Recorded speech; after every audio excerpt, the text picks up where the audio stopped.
Minnesota Department of Corrections Commissioner Paul Snell. Um, Thanks everybody for joining us again. We're now about 24 hours from the killing of Alex, and during that time of everything that's happened, I hope everyone's taking away a picture of a life of generosity, service oriented, and his life's coming into clear focus. I had the privilege of talking with Michael and Susan, Alex's parents, yesterday, and the heartache in the hours after your son's murdered in front of the world is one thing, but what stood out to me was a parent's desire and their passion to make sure that the story of Alex was told. Someone who went to work to care for veterans, someone who was a valued coworker, someone who relished and lived in this state in a big way, whether it was outdoor activities or being down there on the street as a First Amendment witness to what ICE is doing to this state. So once again, to Michael and Susan, when I talk to these parents, it's always in deep confidential conversation. In this one, though, Michael was very clear to me. He said, don't let them forget Alex's story. The world knows how he died. He died at the hands of ICE agents on the streets of Minneapolis. They want us to make sure we said how he lived. So to Michael and Susan, our deepest sympathies, but you have my commitment to continue to tell that story. So now we've got two Minnesotans dead. We didn't had time to start telling Renee's story of a poet and a mother and a bright spirit, and now we're telling Alex's story. So my question is, what's the plan, Donald Trump? What is the plan? What do we need to do to get these federal agents out of our state? You thought fear, violence, and chaos is what you wanted from us, and you clearly underestimated the people of this state and nation. We are tired, but we're resolved. We're peaceful, but we'll never forget. We're angry, but we won't give up hope. And above all else, we are clearly unified. If it was the intention of Donald Trump to make an example of Minnesota, then I'm damn proud of the example that the world's seeing. We believe in law and order in this state. We believe in peace. And we believe that Donald Trump needs to pull these 3,000 untrained agents out of Minnesota before they kill another person. And we're up here telling another story of a Minnesotan just trying to live their life without the interference. To Americans who are watching this right now, and I don't know, maybe you're watching it with curiosity, bewilderment, horror, scorn, or sympathy. I've got a question for all of you. What side do you want to be on? The side of an all-powerful federal government that can kill, injure, menace, and kidnap its citizens off the streets? Or on the side of a nurse at the VA hospital who died bearing witness to such government? Or the side of a mother whose last words were, "I'm not mad at you"? The side of tens of thousands of peaceful citizens who showed up to march when the wind chill was 40 below because they love this state and they love this country. You're allowed to decide at any point that you're not with this anymore. If you voted for this administration, heck, even if you thought Operation Metro Surge was a good idea, sounded like the thing to do a month ago, you're still allowed to look at what's happening here in Minnesota and say, this isn't what I voted for and this isn't what I want. I ask you not to stand by idly. Speak out, share what you're seeing, and urge others to put politics aside. We're no longer having a political debate. We're having a moral debate. We all want secure borders and immigration enforcement that prioritizes criminals. And I want to thank the press, especially the local press, who has done a deep dive to show that's exactly what Minnesota does. But what you're seeing is not common sense, lawful, or humane enforcement. That's not what this occupation is about.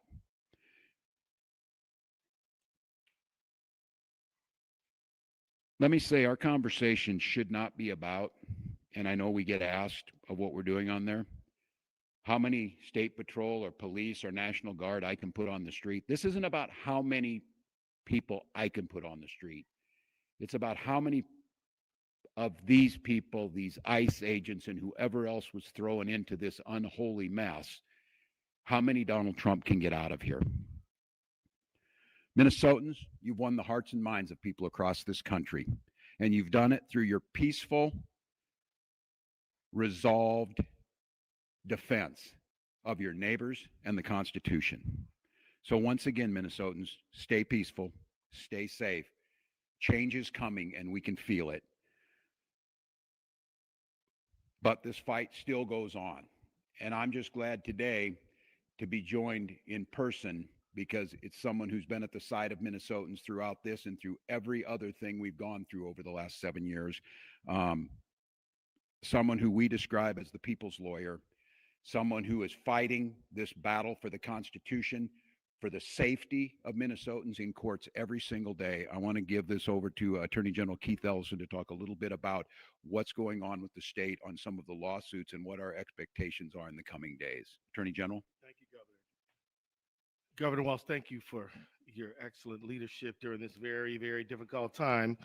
This unprecedented time, Governor, because quite honestly, there's never been a deployment of immigration agents this size in the history of the United States. There have been times in American history where they've deported a lot of people, but a concentrated deployment of ICE agents in one state in one period of time is unprecedented. And therefore, there's no playbook. And therefore, nobody knows exactly how to deal with this situation, but it is unique and particularly puzzling given that Minnesota does not have the highest immigration in the United States, given that Minnesota has a very, very professional community of law enforcement professionals who are taking care of the safety of our state, given the fact that the Department of Corrections, pursuant to state law, hands over people who ICE is looking for and they have proper paperwork for. Given all of that, this is a very curious situation and would reasonably lead someone to ask why. So let me talk about Alex Pretti. Alex Pretti was a nurse at the VA. I happen to have a son who's 31 years old who spent 5 years in the United States military as a combat medic. But toward the end of his deployment and the end of his service, he wanted to go into nursing, and so he did, and ended up getting an RN degree and works in the healthcare system here in Minnesota. And when he was at work today and last night, he said, look, my colleagues were crying and in tears, and they took this hit to one of their own very personally. And he said, I did too. He said, I didn't find myself shedding tears, but I could have, because I just was brokenhearted because I know the service that he and the love and compassion he puts into taking care of the people he took care of at the VA. So, an intensive care nurse, kind, compassionate person to friend and family, described by coworkers as the first person who would jump in to help. And he was our neighbor, and he should still be with us right now. So let me just note that Superintendent Drew Evans of the BCA, another exemplary professional in our state, he is the BCA is the state's investigative agency, and it is their job to investigate crime. They have a specialized unit to investigate the use of force cases. They arrived on site after the shooting and were refused access. They then secured a judicial warrant, a warrant signed by a judge, which has never been needed before, and were still refused access. This is uncharted territory. Now, friends, this comes at the tail end of other offenses, like a shooting in North Minneapolis and another homicide in South Minneapolis, Renee Nicole Good, where they also were denied access to the scene, and investigators are, to this moment, still being denied access to the investigative file. This is not a rash decision for us to go to court and to seek a temporary restraining order from a judge to preserve evidence and prevent the destruction of evidence. I don't care if you're conservative, liberal, or whatever, but you should at least be in favor of conserving evidence in a homicide. And to have to go get an order from a judge to preserve that evidence is extraordinary and should alarm everyone who believes in equal justice under the law and who believes that every person, no matter how this case ultimately is resolved, deserves to have their case investigated to get to the truth of what happened. This is an extraordinary moment in an unprecedented time, and we're doing all we can to step up to that moment.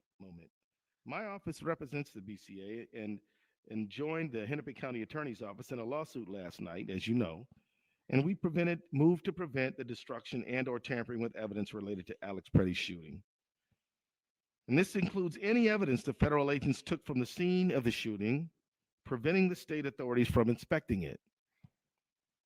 We've never had to do anything like this before. Never before. We filed that motion last night and for a temporary restraining order asking the court to take immediate action to preserve the evidence. And last night, within 2 hours of the filing, a judge granted the motion. The Department of Homeland Security and the federal government are now enjoined from destroying or altering evidence related to yesterday's shooting. The fact that anyone would ever think that an agent of the federal government might even think about doing such a thing was completely unforeseeable only a few weeks ago. But now, this is what we have to do. As we said in our filing last night, the irreparable harm we would suffer if the federal government were allowed to destroy evidence is so weighty that any harm to the federal government does not even budge the scales in a court balancing of the scales. It's imperative that we preserve as much evidence as possible so that the state investigators are allowed to access the evidence to ensure a fair, thorough investigation. And I will say, I've heard not one single law enforcement or investigative agent in the state of Minnesota say that they won't share the information with the federal government. I've heard quite the opposite from the federal government. Now, Operation Metro Surge. As I noted when I started, this appears to be the largest single deployment or surge of immigration agents in the history of the country. And as a result, tremendous damage has been inflicted upon our state. We've had 2 killings within 2 weeks and an additional non-lethal shooting. We've had countless numbers of people who have been stopped and had the demand for their papers, to have to show their papers in America. We've had door-to-door knocks where people have their homes barged into without cause of right. And we've had stores have to shutter, students not going to school. We've had reduction in employees going to their job sites. We've had jobs being, little markets being shut down, restaurants being interfered with. We've had a countless number of harms. And so we took the action of suing the federal government over Operation Metro Surge. And tomorrow morning, I'm going to be in federal court with my team arguing for a restraining order against Operation Metro Surge. I filed this case almost 2 weeks ago, and this will be our first hearing. The lawsuit we filed is one that is caused by the unprecedented nature of this surge. It is a novel abuse of the Constitution that we're looking at right now. No one can remember a time when we've seen something like this, when a state can marshal facts to show that our targeting is not based on excessive amounts of undocumented immigrants or anything like that, but we're targeted because of politics, which violates our First Amendment rights. The 10th Amendment, which we are entitled as a state to equal sovereignty, and we have been denied that. The federal government is literally commandeering and coercing the state of Minnesota to bend to its will, which is the prerogative of the people of the state of Minnesota. Let me remind everybody, let me take everybody back to 8th grade civics. The states predate the United States and came into the Union preserving their rights as states to be the states that the citizens of those states want them to be within a constitutional framework. It is at the fundamental, it is in the DNA of American history that the federal government cannot trample over the prerogatives of the state. And that is exactly what is happening here, and that is exactly why we're going to court. This surge has drained local law enforcement time and resources. Jacob Fry, if he were here, could tell you that they've spent north of $2 million on overtime responding to ICE. They've damaged our economy, hurt our education system, and terrorized community members. And it must stop, and tomorrow is a big step in that direction.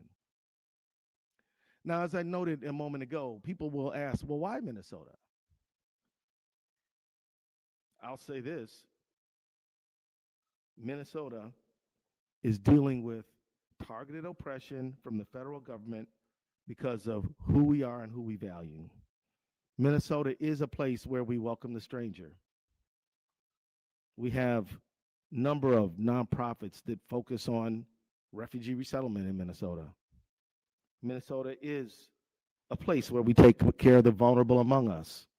We're a state that just passed paid family leave. We're a state that believes in feeding our kids who are in school, and we're a state that believes that Minnesota is a great place to live for everyone, no matter where you were born.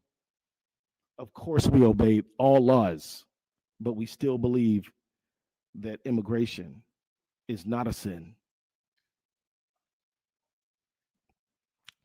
We're leading, they're coming after our state, in my view, because of what we stand for, because we voted 3 times in favor of somebody not Donald Trump, which he has publicly said he resents deeply and believes is not even true.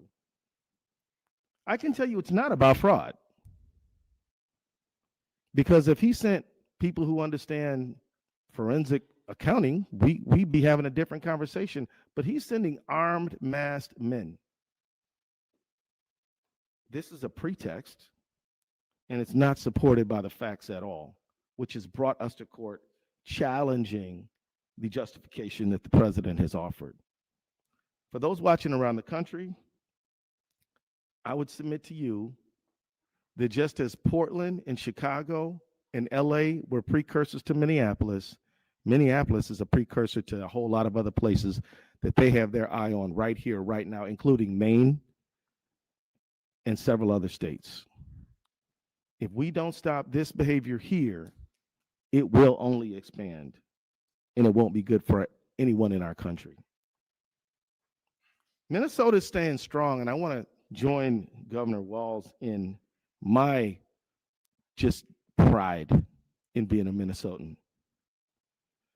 No football game victory could ever make me feel as good about our state as I do about people standing up, helping their neighbors, engaging in mutual aid, giving each other rides different places, making sure that there's enough groceries, protesting, using their First Amendment rights. This state has a lot of spirit. And Minnesota nice is a real thing. I wasn't fortunate enough to be born in Minnesota. I was born and grew up in Michigan. And I can tell you that this state has a lot of nice people. It really does. And a lot of people who believe in taking care of their neighbor and welcoming the stranger. And as we see right now, resisting tyranny. So I just want to say that as the courage of protesters and others who are helping their neighbors is so evident on the streets of this great state of ours, we at the Attorney General's office and in Minnesota state government can do no less than match the courage you have already shown. And we will not back down, we won't blink, we won't bow. We will stand firmly on our constitutional rights and in favor of Minnesotans. We will do that in the ballot box, at the courts. We will do that in the streets in a peaceful, legal, First Amendment protected way. And we will do it in a multitude of ways. But one thing we will not do is we will not back down and we will not bend. And so let me wrap up by saying this. We will never forget Alex Pretti. We will never forget Renee Nicole Good. And we will never forget any of the Minnesotans who have who have suffered so unjustifiably in this time. Minnesota is a great place. That is why I believe we've been targeted. But it's not going to work. And we'll be in court tomorrow arguing for the rights of every Minnesotan to stand up and be the generous, courageous people that we are. Thank you. Thank you, Attorney General. We'll be glad to take some questions, folks. Tom? Walz, you got a letter from Attorney General Pam Bondi making several demands, I guess you would call them, regarding sanctuary cities, regarding fraud and voter rolls. Your response to that, and is there anything you can do to meet the Trump administration at least part of the way to try to turn this temperature down? Well, first of all, it's not a serious attempt, and the Attorney General sent that in. I would thank the local folks and Commissioner Snell. A great thank you to you and your team over there. In that letter, they talked about, you need to hand people over who are in your jails. They're taking credit for people that we've had in jail for a long time. We always hand them over, and the commissioner very clearly. So they're lying. They're lying. This has nothing to do with fraud, as the Attorney General said. They're not sending us forensic accountants, and these are things that have been we're dealing with now and have been for quite some time. So look, it's not a serious attempt to get at this. The way to fix this is get these folks out of here. We've continued to work with them. They asked us for these numbers. We provided them. We continue to show they're not serious. And look, I think everybody understands what the last request was, totally unrelated to anything on the voter files. This is, again, as the Attorney General said, Donald Trump telling everybody that the election was rigged, who started all this nightmare for America. Has nothing to do with it. And I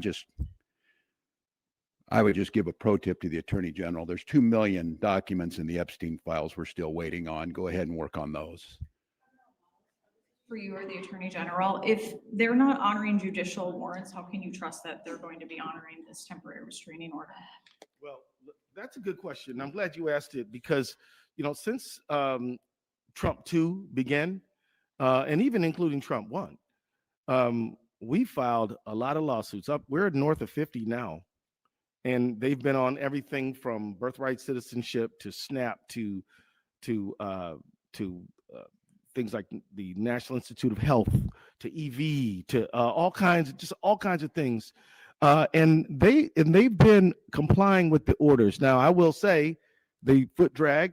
We've had to threaten them with contempt a few times, and I'm not saying that the compliance has been good.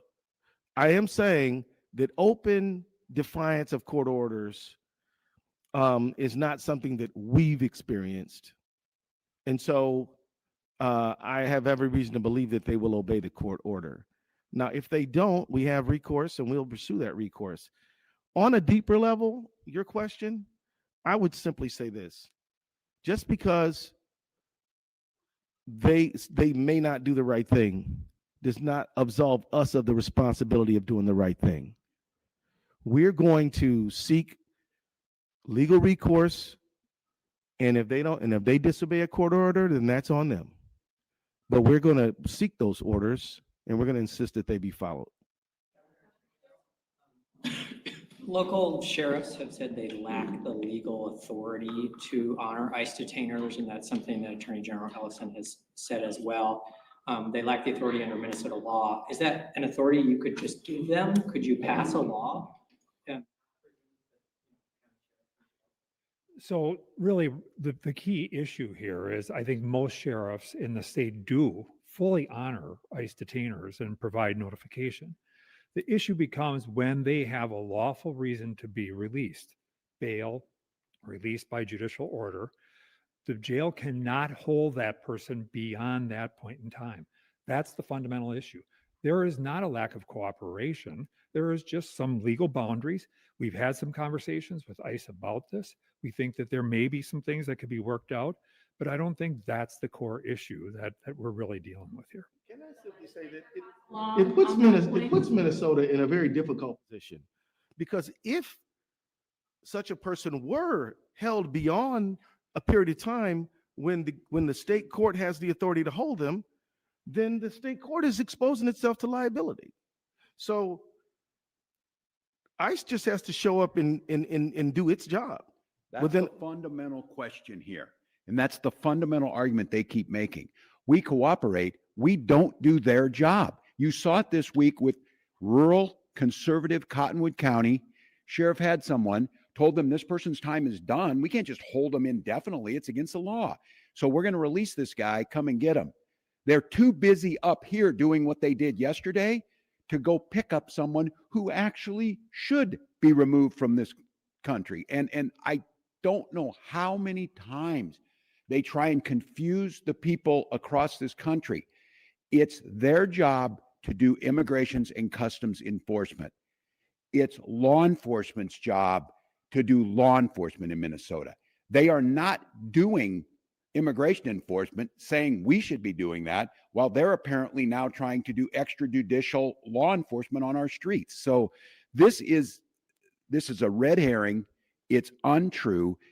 The Attorney General of the United States put falsehoods into a letter she sends to me that we are doing what's asked of us, but we're not going to do your job for you. We have other things we need to do.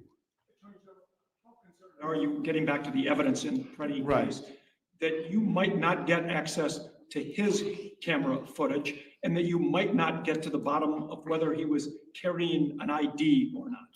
I am deeply concerned about the preservation of evidence, which is why we went to court last night. But I have faith in Judge Tonsru's order that it will be followed, and I can tell you that Minnesota officials are going to do everything we can to get to the truth. And again, as a prosecutor, I am not allowed to say what the final outcome is going to be. We have to get the evidence and find out. But if you're asking me, Tom, if I'm concerned, you better believe I am concerned. But look, they've got the order. Now they're going to defy the court if they don't follow it. With Vice President Vance, when he was in town on Thursday, I understand. I did.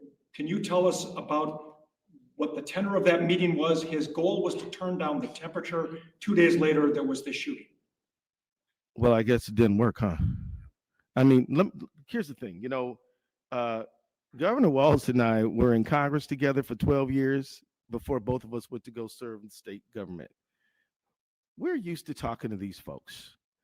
Why not see if there's something that can be arrived at?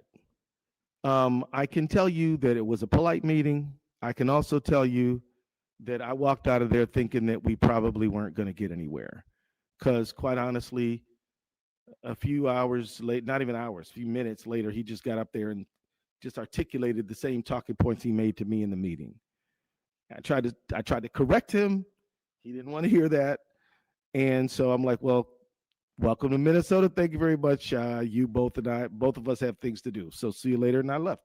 It was a cordial enough, but it was not fruitful. But look, I just think that, and I'm sure the governor agrees, if you can try to talk to somebody sensibly, we do. But that one didn't get where we had hoped. Yeah, Lauren Gurley here from the Washington Post. Do you know if the federal agents who were directly around Pretti during the time of the shooting are still out on the street in the Twin Cities or anywhere else in Minnesota? Any of them? Don't know. They don't talk to us. They don't tell us. They don't. And with the BCA being denied access to the scene after getting a warrant, is there recourse for them that way? Or do you feel that this restraining order that you obtained requiring the federal government to preserve evidence is that recourse? So there are certain legal strategy decisions that I'm not at liberty to just go on about in a meeting like this one. What I can tell you is that both the warrant and the TRO are evidence of our resolve. And we are going to get to the truth of what happened to Mr. Alex Pretti and to the truth of what happened to Renee Good. And that's what we're pledging. And we're going to use every legal means to do that.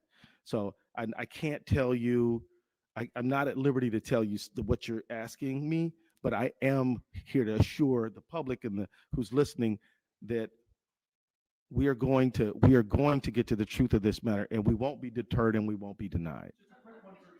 Ellison, we did see BCA agents at the shooting scene this morning. Can you confirm what they were doing there?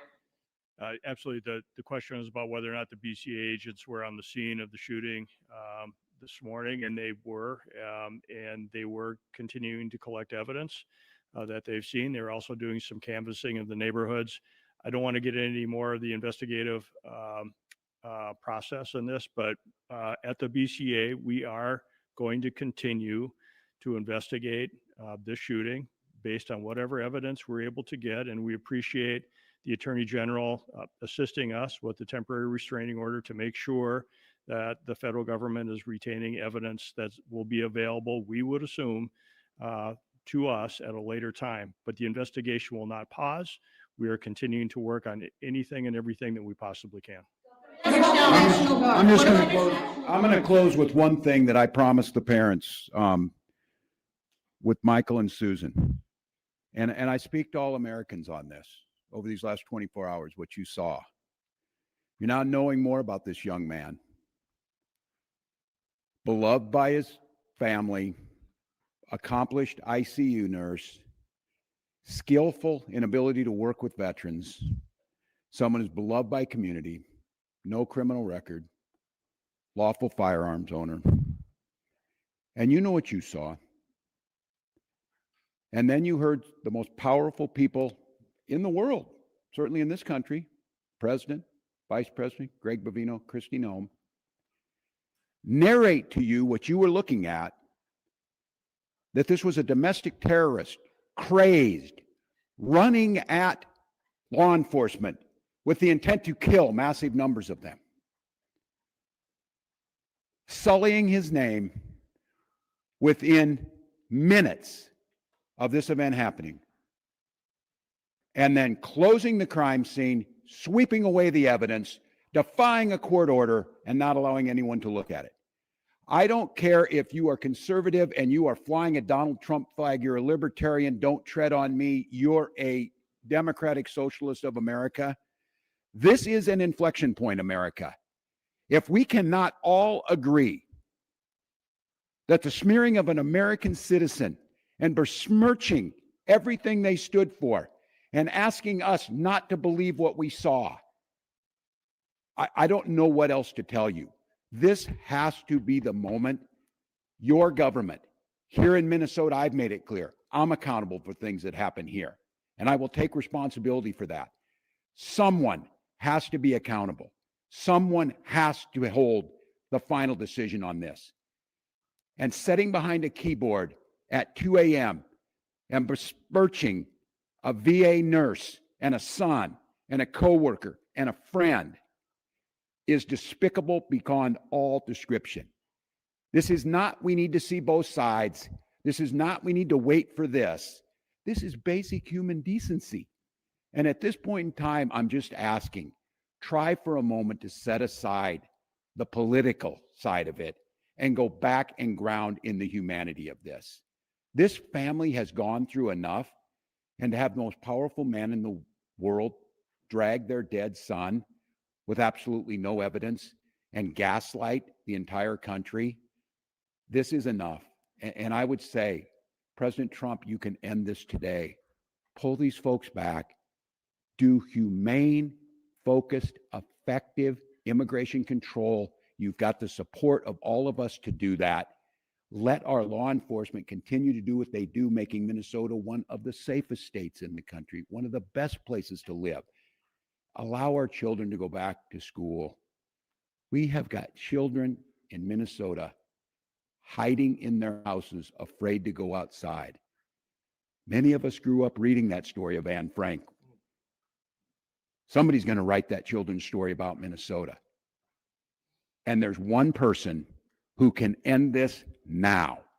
And I'll go back to it again.